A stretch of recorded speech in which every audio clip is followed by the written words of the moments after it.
সেরে একটা লয়ে পার্ক বই আছিল কিরম কথা কইলে ওই তুই ফোনটা রাখ হে হগলে বাইতাছে তারে আমি জম ধরাটা ধরতাছি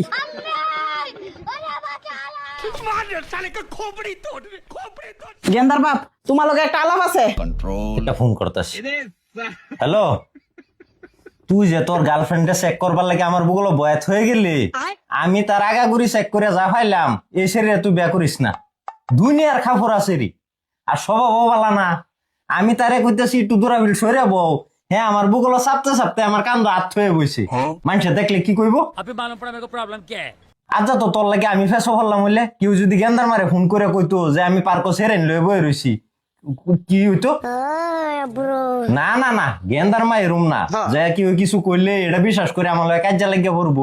হ্যাঁ ফার্স্টে আমারে জিগাইবো আমি এই কামটা করছি কি নাই। এই লেগে তো আমি সবসময় আল্লাহ টাইম শুক্রিয়া আদায় করি, আল্লাহ আমার এরকম একটা বউ দিছে।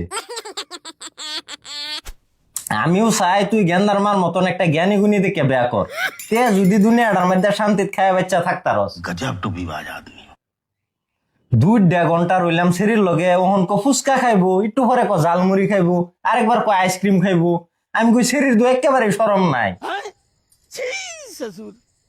আরো আমারে কি কথা নস, আমি তোরে কইতাম তারে লয়ে তুই কাশ্মীর ঘুরবার যাইতে।